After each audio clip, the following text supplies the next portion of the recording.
Bonjour à tous et bienvenue sur la chaîne YouTube du Journal du Real. On enchaîne sur nos vidéos Mercato après vous avoir proposé Trent Alexander-Arnold hier. C'est au tour d'un autre latéral, mais cette fois-ci de l'autre côté du terrain, arrière gauche, Alphonso Davies, le Canadien, qu'on sait est dans les rumeurs aussi depuis très longtemps, hein, au Real Madrid, en fin de contrat également, etc. Problème avec le club du Bayern. Il revit bien cette année au Bayern, il joue bien avec Vincent Kompany, c'est intéressant. Et pour ce faire, vous connaissez le duo pour vous accompagner cette semaine de trêve internationale, l'analyste, l'expert avec un H, Victor, et avec l'insider, celui qui a les infos, Pablo. Pablo, comment ça va? Écoute, ça va très bien avec toi, Victor. Je vois que tu t'es pas lavé depuis hier. Ouais, t'as vu, on n'a pas changé, putain. Et toujours le même cadre. Il fait toujours nuit ici, c'est incroyable. Oh là, ils sont sales. Mais oui, putain, c'est terrible. D'ailleurs, histoire d'aller jusqu'au bout de cette intro un peu hasardeuse, abonnez-vous, TikTok. On est présent sur TikTok depuis un moment, on vous propose du contenu. Abonnez-vous, ça nous fait plaisir, ça nous permet de nous diversifier, de vous proposer différentes choses. Voilà, on ferme cette parenthèse. Focus Alphonso Davies. Real Madrid, avant d'aborder le profil du joueur, là aussi, comme Trent Alexander-Arnold, vous le connaissez globalement, et révélé sous Hansi Flick, acteur majeur du 8-2 face au Barça. Bon, je l'ai découvert concrètement ce jour-là. Moi, ça m'a ouvert les yeux de me dire c'est fou. C'est un joueur qui a des qualités offensives extraordinaires. Défensivement, il compense ses lacunes par une vitesse, et parce que c'est un athlète très virevoltant, très rapide sur ses premiers pas. Des fois un peu bébête défensivement, ça se voit que c'est pas son poste de prédilection. Il a vraiment été formé comme un ailier, mais petit à petit, plus le temps passe, plus il y a une évolution à ce poste-là, en espérant qu'il garde quand même cette vitesse pendant un long moment de sa carrière, parce que c'est sa force majeure défensivement et offensivement. C'est ça qui me fait un peu peur, moi perso. C'est un injury prone, comme on dit en anglais, donc quelqu'un qui peut se blesser assez régulièrement. Je sais pas si t'as kiffé l'accent. Un peu moins bien, un peu moins bon que Guillaume, hein. Injury prone. Mais ouais, il est Ah putain, sujet à blessure. Sujet à blessure, comme donc c'est un peu le truc un peu embêtant dans tout ça. comme Mais Ferland voilà, Mendy, pour le quoi. coup, voilà, bah, c'est qu'on passe pas un cap, quoi, sur ce domaine-là. Donc voilà pour les infos, le profil, de tous les cas, vous le connaissez. Je vous invite aussi à regarder le Bayern de compagnie de temps en temps, des compiles ou autres, c'est intéressant, comment il l'utilise. Et ça ressemble un peu à comment il pourrait être utilisé au Real Madrid. Pablo, quelles sont les infos au sujet du Canadien? Écoute, c'est un joueur qui souhaite quitter le Bayern Munich. C'est un joueur qui a envie de rejoindre le Real Madrid. Maintenant, c'est un joueur qui est courtisé par la Première Ligue. Donc, je pense qu'à l'instant T, au mois de novembre, c'est le seul point d'interrogation dans ce dossier, même si le joueur a, je pense, jusqu'ici donné les garanties au Real nécessaires pour leur faire comprendre que oui, ce sera le Real Madrid. Maintenant, si un club anglais arrive et, par exemple, à Manchester United avec un Ruben Amorim arrive et décide de mettre, je sais pas moi, le double de salaire sur la table, bah forcément, ça fera réfléchir le joueur, oui, le joueur, mais surtout l'entourage qui aime l'argent comme tous les entourages du monde entier, et comme tous les agents de football. Il y a une notion un peu différente de celle de Trent Alexander-Arnold. C'est que lui joue Arnold, en Bundesliga et Arnold est déjà en première ligue. c'est ça. C'est qu'en fait, quand tu côtoies les sommets dans les trois plus grands clubs, on va dire, les quatre, allez, si vous voulez, Liverpool, Manchester United, actuellement, après, on peut dire Manchester City, Arsenal, que lorsque vous avez côtoyé donc les sommets de la première ligue dans ces clubs-là, c'était des journalistes anglais, et même tout le monde du foot le dit, il y a que deux clubs après où vous Il n'y pouvez en a réellement qu'un. passer un cap, Il y en a c'est qu'un. Barça et Real. Il y en a qu'un. Bah, C'est le Real. actuellement, Et il y en c'est a pas qu'un. moi. C'est quoi? Et c'est et Actuellement, je c'est te et rejoins. c'est pas moi qui Mais le dis, c'est Rafaela Pimenta quand elle parle de Erling Haaland. ouais, non, alors, mais, Elle mais le il y avait déjà. répète. Ça fait 2 ans, 3 ans qu'elle répète au-dessus de la première ligue, au-dessus du Big Four en Il n'y a que le première ligue. Real, Il y a que le Real. actuellement. Oui, mais si on remonte, Donc je quand on crois, quand si on on remonte dix quand- quinze ans, c'était peut-être, il y oui, avait oui, quand non, même deux géants. bien sûr, bien sûr. Mais quand on demande à Pimenta pour Haaland, alors on lui dit et après City, c'est quoi du coup? Parce que là, il est à City. Qu'est-ce que bah il y a que Non, le mais c'est Real le en fait. Real, point Que le barre, point Real. Il y a que barre. le Et Real. même le Bayern, parce que c'est la Bundesliga, ça n'a pas la même force Et d'attractivité. malheureusement pour eux, alors que pour moi, je veux dire, en mon sens, hein, même historiquement, c'est un bien plus grand club que le Barça. À Bien plus l'institution, grand. non, Bien l'institution sûr. Bayern, oui, C'est comme oui, oui. Alors, c'est au même stade que le Real, hein. Pour moi, c'est t'as un un peu mini cran bousculé ces au-dessous, dernières années. un mini cran en dessous, on va dire, mais c'est kiff kiff pour moi. Bayern Real, c'est kiff kiff. Alors c'est un peu le FC Hollywood ces dernières années. Ils ont été Oui, un peu effectivement. bousculés là, Mm, mm, mais historiquement, AC Milan, Bayern, bien sûr. Real Madrid, le Barça aussi, d'une certaine manière, les institutions sont très fortes. Mais c'est vrai qu'actuellement, au-dessus de la Première Ligue, il n'y a qu'un club. Et donc c'est pour ça qu'Alexander Arnold, en plus de ça, très ami avec Jude Bellingham, etc. Ça on l'a pas dit dans la précédente vidéo, mais il y a un lien avec cause à effet.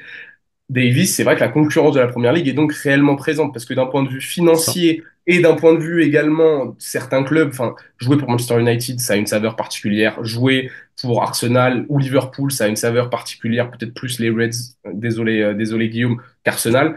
On comprend que la concurrence est beaucoup plus forte que sur un dossier comme Alexander Arnold où finalement il y a personne. À part Exactement. Liverpool. En fait, la vraie En conclue, c'est théorie, hein. Liverpool. Oui, en théorie, Et mais la vraie City, et conclue, c'est City, quoi. Liverpool. Mais alors, la vraie, après, ça, faudrait demander aux joueurs s'il est chaud de rejoindre un jour City. Ça m'étonnerait qu'ils veuillent quitter les Reds Rival et pour aller tout. au rival, Ouais, le rival de ces 5-6 dernières années. C'est vrai que ce serait bizarre. Maintenant, oui, en théorie, le rival, c'est Liverpool. Sauf que, bah, il a pas spécialement envie de prolonger. c'est Il a ça. envie de changer d'air et il y a un agent secret aussi dans le dossier depuis maintenant quelques mois, c'est Jude Bellingham et qui, je pense, voilà, fait un travail monstre. Du lobbying. Voilà, pour le ramener. Et c'est pas le seul joueur qu'il essaie de matrixer pour rejoindre le Real Madrid. Il y a aussi Erling Haaland. Ça, je le sais. Mhm.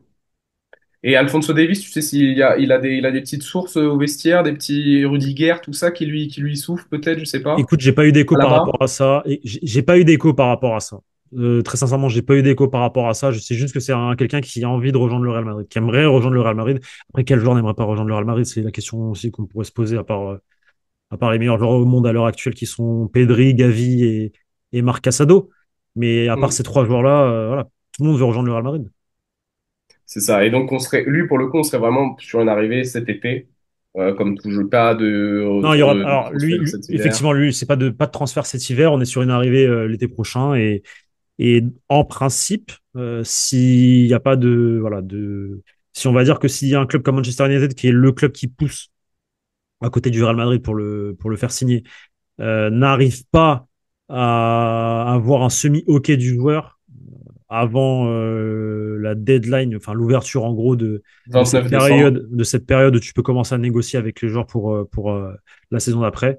En théorie, Alphonso Davies devrait très rapidement tomber d'accord avec le Real Madrid, un peu comme David Alaba à l'époque l'a fait au mois de janvier de 2021, c'était, je crois, 2021, Ouais, c'est ça. janvier 2021 Donc, donc ou ça, pour 2022. les infos, très bien. On en a déjà parlé aussi dans la vidéo de Trent Alexander-Arnold qu'il y aura une concurrence donc potentielle entre Fernand Mendy, Alphonso Davies. On parle de Fran Garcia, prêté ou autre. Donc déjà, cette arrivée te permet, au-delà, on va mettre un peu Fran Garcia en dehors de cette équation. Gardons Fernand Mendy, qualité première défensive, claire et nette. Jouant Timberland de temps en temps quand il s'agit d'attaquer, ce qui est un peu surprenant alors que c'est un joueur techniquement très fiable et ambidextre, mais on a la sensation que à certains moments il y a un blocage. Et là, tu ramènes un pendant, un peu l'opposé, le yin et le yang, offensivement très fort, très véloce, très puissant, qui va t'apporter quelque chose du dédoublement sur la ligne, une capacité à jouer en un contre un qu'on n'a plus vu au Bernabéu depuis Marcelo chez un latéral.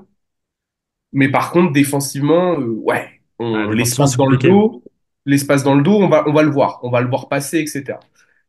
Qu'est-ce que tu penses, toi, tactiquement? Est-ce que le fit est intéressant? Est-ce que c'était une nécessité? Tu le sais, moi, j'ai fait le lobbying sur les 3 dernières années de la chaîne YouTube. Même quand j'étais pas là, je continuais dans les commentaires avec des comptes bizarres à mettre des commentaires. Il nous faut des nouveaux latéraux, il nous faut des nouveaux latéraux. Carvaral, il m'a fait fermer ma bouche, je l'ai déjà dit l'année dernière et même l'année d'avant. Ferland Mendy, moi, je suis toujours très frustré. Est-ce que tu penses que c'est vraiment le bon move? Est-ce que tu penses que c'est le bon modèle? Mais la question, c'est qui, à l'instant T, dans le marché et à ce poste-là, peut te garantir un potentiel aussi grand qu'Alfonso Davis, à mon sens, s'il se blesse pas et qui a cet âge-là, parce qu'il est jeune, on l'oublie. Hein. La Potentiel? la misère qu'il a mis au Barça quand le Bayern gagne 19 ans. il avait 19 ans. 19 piges. Donc, et c'était là, c'était il y a 3 ans. Il a à peine 23, 24 ans. Il est jeune encore. Il a tout à apprendre. Et il faut le dire, une fois que tu arrives au Real Madrid, tu apprends des nouvelles choses. Tu apprends une nouvelle façon de travailler. Voilà, tu as un nouveau staff. Tu gagnes en expérience, tu gagnes en maturité, donc ça peut être bénéfique, par exemple, pour l'aspect défensif. Si on nous dit, voilà, faut que. Parce que c'est ce qui s'était passé d'ailleurs avec Marcelo, qui ne savait que attaquer à l'époque, qui était d'ailleurs à la base ailier gauche, et est arrivé Mourinho, il lui a dit, bon, écoute, mon gars, là, maintenant, tu vas travailler l'aspect défensif, tu sois un meilleur défenseur, alors pas meilleur que Coentrao à l'époque, mais il faut que tu sois un bon défenseur, meilleur que ce que tu n'es. Et c'est ce qu'il a fait, il a bossé sur ça, et à mon avis, c'est l'axe de progression d'Alphonso Davies, même si effectivement, c'est pas, voilà, ce sera pas sa qualité première. Maintenant, offensivement, il est très, très, très, très, très intéressant. Moi, j'aime beaucoup. C'est une flèche, il peut faire des différences. Maintenant, à voir, toujours pareil, hein, à voir qui est le coach sur le banc, à voir aussi avec de l'autre côté si tu as Ta qui est titulaire ou pas. C'est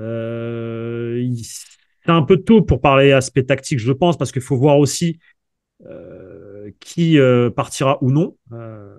Oui. Vous le Il y a savez, une voilà, question politique. C'est là où il y a une question, parce qu'il y a une place à prendre à quelqu'un, là. ça, les premiers mois, janvier, février, généralement, le Real Madrid se positionne sur les joueurs en fin de contrat. Ils essaient de les signer rapidement et après, ils passent à l'aspect plutôt, bon, qu'est-ce qu'on fait comme ménage? Qui sait qu'on Mhm. vire, qui sait que machin. Et après, ils s'activent sur d'autres pistes. Sur les pistes, genre, bon, on met de l'oseille sur qui? Ce qui va pas être facile à choisir, parce qu'il Et, y a une révolution de Fran Garcia. et en Je- fait, je- c'est là où j'allais en venir. Moi, il y a un monde où, peut-être que c'est mes. Une fois, je vois des choses avant tout le monde, mais moi, il y a un monde où si Xabi Alonso arrive, au regard du style de Xabi Alonso, il serait capable de mettre Alfonso Davies et Ta en même temps. C'est son style de jeu. Ah oui, oui, Et de oui, faire oui. une ligne à trois derrière. Moi, il y a un monde où, pourquoi pas, Ferland Mendy, il est réaxé un peu plus dans l'axe. Je sais, Mhm. c'est un peu. Faudrait voir. Il a un profil court, je Bah, ça te pense. permet d'éviter de recruter. En fait, quand tu passes, ce qui est embêtant, En fait, c'est ça. Moi, c'est que ça te permet d'éviter de recruter, en tout cas à court terme, pour ensuite, un an après, pourquoi pas mettre de l'oseille sur quelqu'un d'autre. c'est lorsque tu bascules dans un schéma tactique à six défenseurs, en fait, ta grosse problématique au niveau de ton mercato, c'est de te dire qu'il faut doubler. C'est Généralement, les ça. grands clubs cherchent à doubler les C'est postes. ça. Et c'est pour ça que dans de nombreux clubs, lorsqu'on a un entraîneur qui passe à trois, c'est toujours, il y a au moins un latéral, parce que tu n'as plus besoin, en fait, tu as généralement soit un ailier qui va passer latéral dans ce système-là, etc. Et tu vas avoir ton latéral un peu plus défensif, style, je sais pas si vous voyez Chelsea, Reece James, qui est en train de rentrer dans une sorte de défense à trois. T'en as toujours enfin, je pourrais te citer d'autres exemples, mais Matteo Darmian à Aspilicueta. Inter Milan, qui passe dans la défense à 3 aussi, etc. Aspilicueta. Aspilicueta, exactement. Parce que voilà, donc c'est vrai que Ferland Mendy, qui devient une solution de rotation, pas forcément titulaire hein, dans la défense à 3, je suis pas sûr que c'est ce que tu Oui, dis, mais non, non, non. Ça ça devient une peut, solution. Ça, en fait, voilà. au même titre que Dani Carvajal de l'autre côté, parce que Dani Carvajal, il y a un monde également. Si demain il y a Xabi Alonso qui arrive, il va instaurer son style de jeu, donc sa défense à 3, c'est sûr, c'est son football. Il y a un monde aussi où Dani Carvajal, de temps à autre, il est replacé Il vient se mettre dans la défense. Ouais, ouais. parce qu'il l'a déjà fait dans une défense à 2. Alors pourquoi pas dans une défense, encore mieux dans une défense à 3. Surtout que finalement, entre Dani Carvajal et Lucas Vasquez, qui a le profil pour être piston entre les deux? Moi, pour moi, c'est plus Ouais, Lucas Vasquez. bien Remplaçant, je sûr. parle. Remplaçant. Donc moi, voilà, il y a un monde où je me dis, tu gardes Fran Garcia, parce qu'il a un profil piston, Fran Garcia, finalement, à mon sens. En tout cas, piston remplaçant. Oui, oui, oui, Tu oui. doubles le poste Alfonso Davis, Fran Garcia. De l'autre côté, tu as Lucas Vasquez et tu as ce Dani Carvajal, Ferland Mendy qui peuvent alterner aussi avec le poste de latéral dans une défense à 4. Tu t'évites des dépenses, tu t'évites des dépenses. Après, il faut voir si aussi le Real n'aura pas besoin de faire rentrer de l'argent. Et donc là, dans ce cas-là, ça peut être intéressant la vente d'un Si, Fran ou d'un Ferland. Mais non, en principe, Ferland Mendy devrait prolonger. Ça a été, enfin, entre guillemets, officialisé par les mots de Carlo Ancelotti en conférence de presse. Si le Real Madrid a besoin d'entrer de l'argent, ça viendra d'un autre poste. Et je sais très bien. duquel. Milieu, un peu milieu de terrain Attaquant. peut-être. Attaquant. Ah oui? Mhm. Ok. Je creuse ou je m'arrête là? Si on peut y aller, hein, si tu veux. Pas de- Non, mais ça peut être un sujet, ça peut être un sujet peut-être de Ça peut être vidéo plus tard. Moi, ça peut être un sujet de vidéo, mais c'est Rodrigo. Mhm. Si le Real Madrid a besoin un jour d'argent et Mais de grosses liquidités alors dans ce ah cas. bah Tu vois, c'est ça. ouais, Mhm. d'encaisser un gros chèque, ce sera Ah, Rodrigo. C'est ah, c'est sûr et peut-être pas certain. le premier que. Ouais, ouais, ok, ok. Bah, avec la plus grosse valeur et tout, dans celui. Pour le plus gros chèque, oui, c'est clair et net que Bellingham Rodrigo. est intransférable, Vinicius est intransférable et Moi, il y a un milieu de Kylian terrain Mbappé que le est PSG va intransférable. t'arracher. Ouais, mais il y a un milieu de terrain que le PSG, il peut le payer très cher. Hein. Qui? Tchouaméni, hein. Tchouaméni, le PSG, ils ont besoin de joueurs français, etc. Ouais, Tchouaméni. ouais, mais j'imagine, moi, Tchouaméni, s'il part, je l'imagine plus partir en première ligue. Ouais, mais donc, mais il aura des grosses offres, hein. Tchouaméni, il va te ramener et tu peux avoir un retour sur investissement bien heureux, si je peux me permettre, au vu des performances du français depuis qu'il est Ne, arrivé au par- Real, ne, même si c'est pas Qatar. ne parlons pas trop vite. Voilà. Mais bon, c'est un autre Trop tôt. sujet. C'est quoi, c'est un autre sujet. Voilà pour Alphonso Davies. Je pense qu'on a fait le tour. On continue cette série marathon. Peut-être qu'on ira se doucher entre-temps, on verra. Mais voilà, on ponctue ça. Alphonso Davies au Real cet été, c'est une réelle possibilité. Vous avez les infos de Pablo et l'analyse et nos analyses tactiques, techniques sur le sujet. TikTok, oubliez pas, mettez-nous en commentaire ce que vous en pensez de Alphonso Davies aussi au Real Madrid, commentaires de cette vidéo YouTube. Est-ce que c'est la bonne addition? Qu'est-ce que vous faites? Changement tactique, pas changement tactique, vente, pas vente? Dites-nous tout en commentaire, on vous lit et puis on se retrouve très vite sur la chaîne YouTube Journal du Real. Allez, ciao! Salut les gars.